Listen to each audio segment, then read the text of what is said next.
Dumako naman tayo sa ilang mga usapin, katanungan tungkol po sa impeachment. Para mas maging maunawaan po natin, hindi naman siguro makukumpleto kung papaliwanag sa inyo kasi hindi naman ako hindi naman ako yung ay na nga lang, tuwala ko sa iba talagang pili nila, lawyer na rin sila eh. No.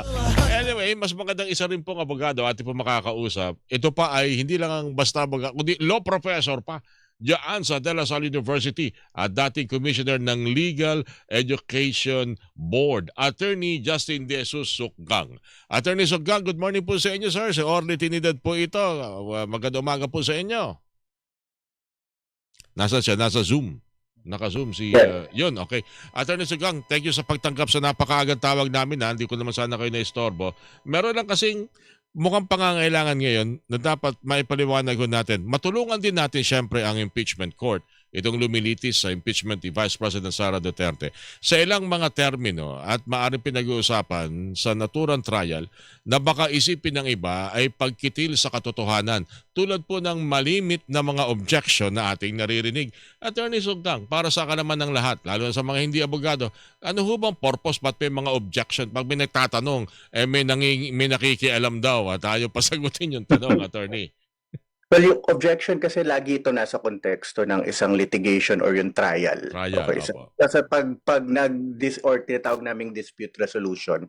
Kasi pag sa batas, iba yung kunyari may mga elemento ng batas, sabihin mo na dapat ba ako magbayad, dapat ginawa niya ba to, pinatay niya ba to, may nang rape ba? Iba yun sa usapin na totoo bang may nang rape, meaning to say, meron bang facts, meron yung katotohanan para masabi o ma-activate mo yung mga elemento na nandun sa batas. So, pag nandun ka na sa isang trial, ang trabaho ng prosecution is mag-introduce na ebidensya. Ang trabaho naman ng defense is to make sure na yung i-introduce na ebidensya ay admissible. So, ibig sabihin, katanggap-tanggap ito based dun sa aming sinusunod na rules of evidence. So, katanggap-tanggap dahil totoo, katanggap-tanggap dahil relevant. Meaning to say, talagang may kinalaman to dun sa kaso na nakalitis.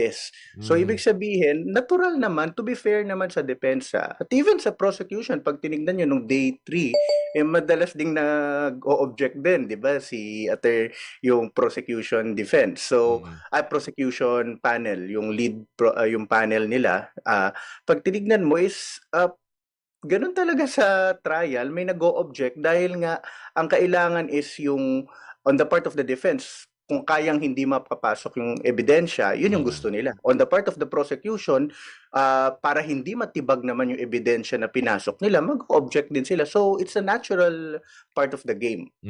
Buti na lamang, sa sistemang ito, meron kung hindi matatanong ng prosecution, ang mga senator judge ang magtatanong. Which is yes. Yun naman ang hindi natin naalisin sa ating po mga senator judge. Attorney, ano po? Yes, to be fair. Kasi pag tinignan nyo rin, siguro, lagi nyo nang naririnig tong termino na sui generis. Kakaiba kasi yung impeachment trial.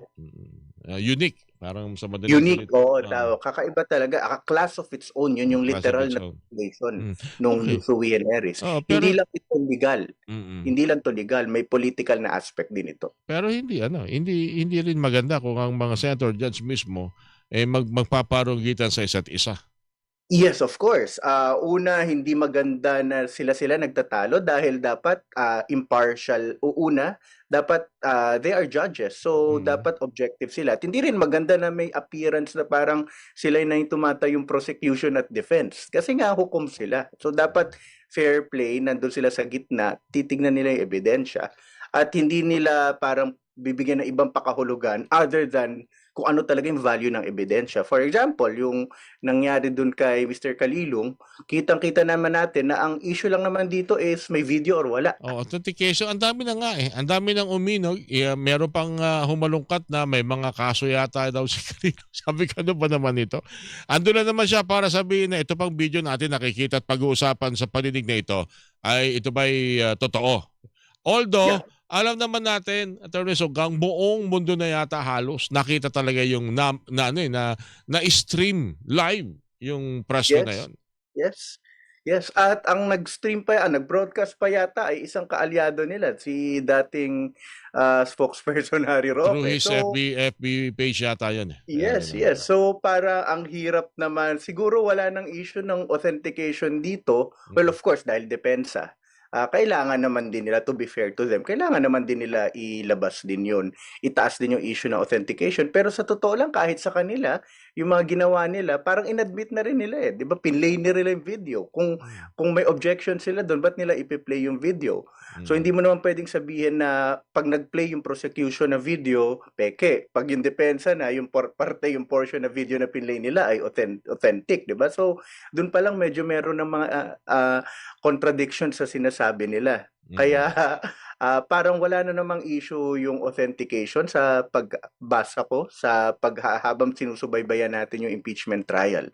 So, and to be fair to Mr. Calilong, yun lang talaga yung kanyang trabaho. Maipakita na yung video na pinapakita nila ay authentic. Hindi pineke, hindi AI. At yun talaga yung lumabas during the stream. Tama bang isipin ko, Attorney Sukang, na ang mahalaga rito punto at napag-usapan din initially ay yung investigasyon ng NBI. Pero hindi si Agent Calilong ang dapat tinatanong dyan. Tama kayo, Sir Orly. Tama po. Tama po. Kasi napaka-interesante yung investigasyon sa mga threat. Ano lumabas doon. And ang although nagbanggit si Agent Calilong na threat is, Andoy? Parang, is it a conditional threat? No, threat is absolute. Hindi ibig sabihin siya yung may karampatang maghayag tungkol sa tinakbo ng investigasyon. That's true, Orly. That's true, Sir Orly. Kasi, ang sabi ko nga kanina, ang investigasyon niya ay tinignan niya lang naman kung may video or wala. May ginawa siya after na mapanood. To be fair to him, makita mo talaga na mukhang eksperto talaga siya. Nag-generate siya ng hash value na code para maipakita na ito talaga yon. Kasi anything na mag-alter ng video, magbabago yung code eh. So, dun pa lang makita natin na okay, maingat tong si Agent Calilong.